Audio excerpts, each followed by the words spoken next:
So the list of rudiments. Number one, the whole first section is the roll rudiments, and the first one is the single stroke roll, which illustrated with some 30-second notes alternating sticking. And we're to take it that that's an endless single stroke roll. Do it forever, And that is it's an important rudiment because that is how you make a roll on most percussion instruments. On most of the remainder of the, if you're in a percussion section in an orchestra, most of the instruments, the percussion instruments, use a single stroke roll, whether it's bass drum, cymbals, all the mallet percussion, timpani, anything else, you're using a single stroke roll just to make a long tone. On a triangle, you have the one beater and you're doing a one-handed roll. On snare drum, we have multiple bounce rolls and double stroke rolls. But on most of the other instruments, it's single strokes. I think now it's mostly approached as a drum set thing and purely a flash rudiment just for playing fast, cool singles. And okay, I mean, with that, people kind of go after unlimited speed with it, and really, same deal. There is a speed limit. What sounds fast on a drum above a certain rate, it's just going to sound like a buzz roll, or a double stroke roll. So, you can get really, really fast with it. I try to get as fast as I can, but I don't. It's not a religion for me. I think I can play as fast as I need to. For drum set, usually those will be metered. So, I mean, on the percussion instruments, you're rolling just at a rate that makes a good roll. So it's the rhythm, the actual rhythm that you're moving is indeterminate. On drum set, you'll usually be doing 30-second notes, 6 tuplets, or whatever the very fast rate is at whatever tempo you're playing. The next thing which bothers me is number 2, the single stroke 4, and the single stroke 7. I really don't know how those became a thing. Single stroke 4, my problem with it is that they have eliminated the 4-stroke rough and replaced it with that. A 4-stroke rough is a specific thing. When you see those in music, it looks like a rough, or a drag, as some people call it, or a lot of people call it. It'll have the 3 grace notes and then a primary note. And that's played, it's an unmetered, hard to sing it, but it's 3 notes, 3 little notes and a primary note played as singles, and the little notes are non-metered. So it's not replaced by this single stroke 4. There are different things. This metered single stroke 4 they put on the page here, and it occurs in music. So where'd it go? Why do that? I don't get it. And a single stroke 4 is just okay. It's just a rhythm. It's just some notes. So fine, we want to make that a thing, but as we'll see in a second, let's do it correctly and cover all the roll values. The single stroke 7 is the same deal. 6 tuplet with the release. Okay. Fine. Where's the single stroke 5? Where's the single stroke 9? Those would make sense. What happened? Why not? Too much ink on the page, maybe? I don't know. But those would all be equally important things to me. If we're going to have those, have the other things too. Have the 17. Have the whatever else there is in numbered beats of rolls. That would make sense. And I don't disagree with it. I think it would be, it comes up enough that it would be good to approach it that way. You know, practice your single stroke nines. Okay. Yeah, it's real. So they did that in a funny way to me. I don't agree with eliminating the 4-stroke rough, and I don't agree with just having a 4 and a 7. Have all of it. We'll keep moving. The B section on here under roll rudiments is the multiple bounce rolls, which, you know, the first item is just a long multiple bounce roll. That's a buzz roll, orchestral roll, a closed roll, we used to call it, and that terminology has gotten a little bit screwy, the open and closed. In rudimental drumming, closed used to just mean fast. And at some point, the closed began to mean multiple bounce strokes. And actually that goes as far back as the 1930s, because George Lawrence Stone in Stick Control uses that terminology, closed as multiple bounce. So that's the way I learned it, but I kind of have phased that out, because just to avoid that terminology, I think it's a little bit screwed up. So again, that's a normal piece of drumming. You use it all the time in orchestral music. Use it on drum set a lot. Maybe not so much now as you used to, but it is a thing. It's a definite technique. Definitely part of this instrument.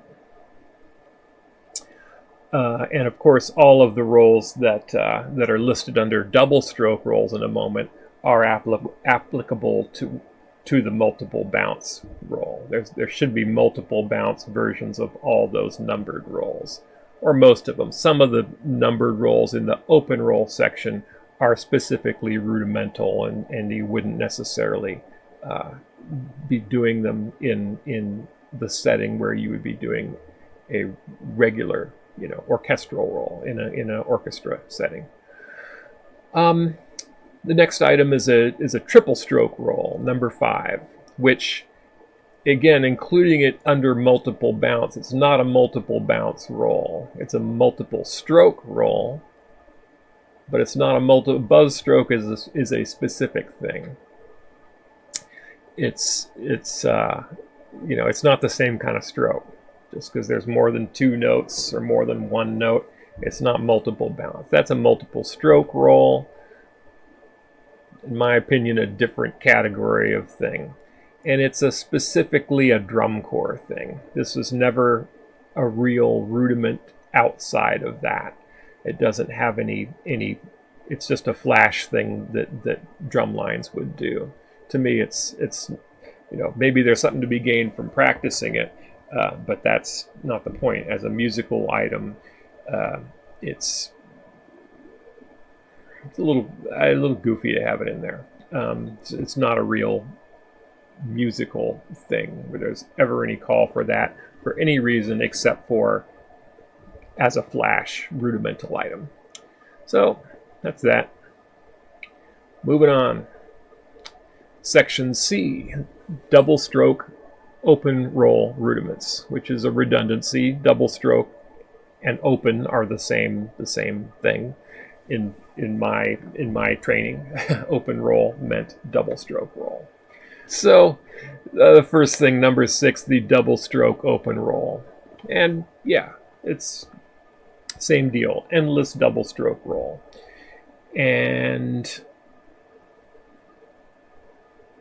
yeah, okay. I mean, it's a thing you develop your hands with, and you know, we would do this, you know, slow to fast would be one way to be developing it. So as a technical item, it has some value just by itself, the long open roll. Moving on to the 5-stroke roll, item 7, which is, of course, a normal roll value, you know, 2 doubles and a release, or 2 multiple bounce strokes and a release. Happens all the time. Normal short roll, it's fine. 6-stroke roll. I mean, well, with that 5, again, we would want to see that in some different rhythms, and that's going to be a theme all throughout this section. That same kind of roll occurs in a triplet form, in the piece 3 camps, say. It occurs at different speeds. So we'd want to have some sense of how that could sit. At least the 16th notes versus the triplets, and 16th notes with a 16th note release, or with a 8th note release, as you see it written there. The 6-stroke roll, the next item, has become a majorly exploited in fusion drumming and therefore in internet drumming. Real flashy rudiments, fun to play, real easy to play and have it sound great. It's I've not seen it as a composed item anywhere but in drum corps. That's fine, whatever. But you won't see it in normal band literature, most likely. And the important thing about this one is that they have it written in 16th note format. It's often played as a 6-tuplet, in a six tuplet timing, single, double, double, tap, and given the same name, still called a 6-stroke roll in a 6-tuplet timing. That's a really important version of this that I would want to see represented here and see as part of anybody's practicing with a 6-stroke roll. 7-stroke roll, same thing. It's a essential short roll. You do see it all the time. I don't like that they put an accent on the release of it. Maybe in drum corps, not in other playing. That would be a way you could play an untied roll.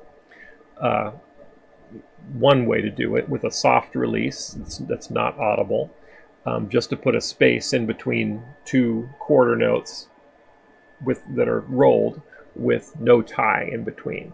And this one, same deal. I would really want to see this in the tap form with the accent at the beginning. That's all over drum corps writing, and it's very useful on drum set, and it's not presented here.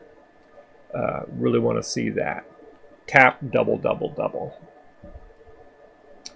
So, problem. And that one would be accented typically. More of a rudimental item than it is a normal roll vocabulary item for other areas of drumming.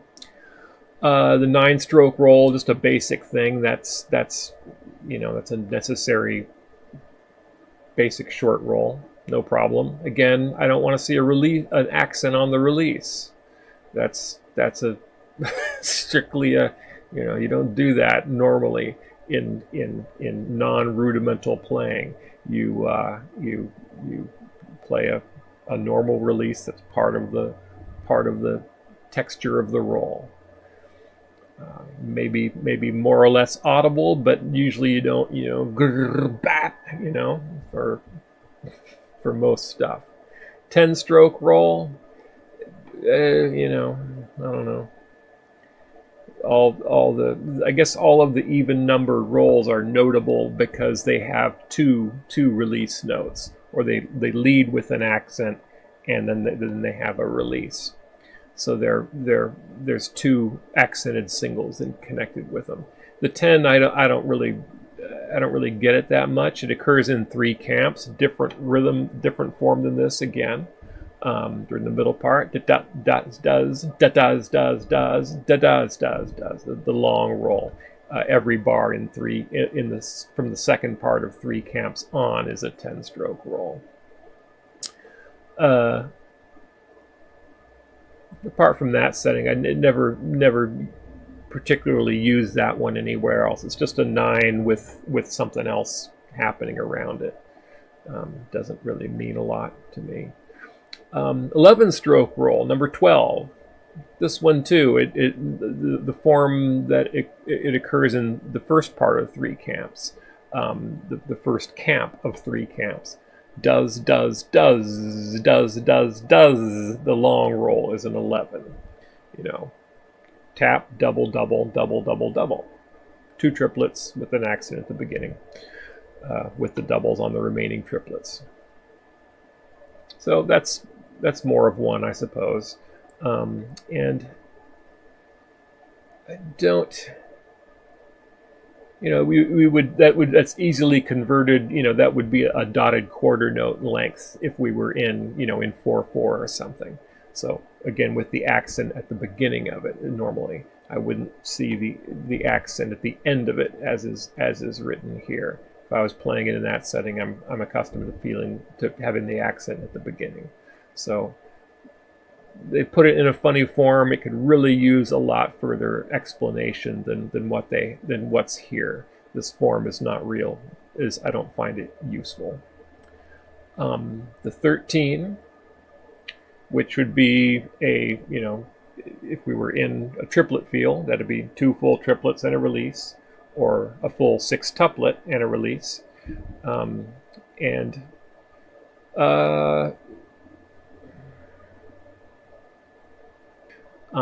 13 in this form is kind of odd. The 15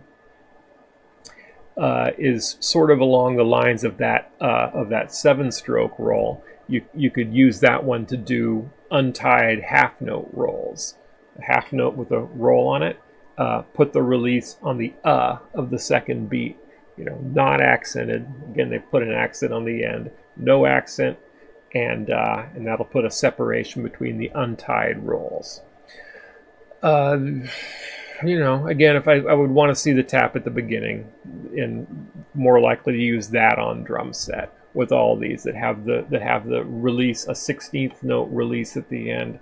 I'd rather practice it with that at the beginning of the roll. 17-stroke roll, just a half note length roll with a release. It's fine. Yeah, and just noting too that personally in my own training, we really never even talked about anything higher than a 9-stroke roll. Everything longer than that was just a long roll. We never got into the higher numbers just because, I don't know, that was the way my guys did it. My teachers were all University of Oregon students of Charles Dowd, as I was a little bit later. And also some of them were with Tony Cerrone students, San Jose State guys who were also doing drum corps. We're doing Santa Clara Vanguard. So this is kind of the cultural bias that all this is coming out of. Plus just what I've had in my own experience with these, using them and working with them for the last over 40 years that I've been doing that.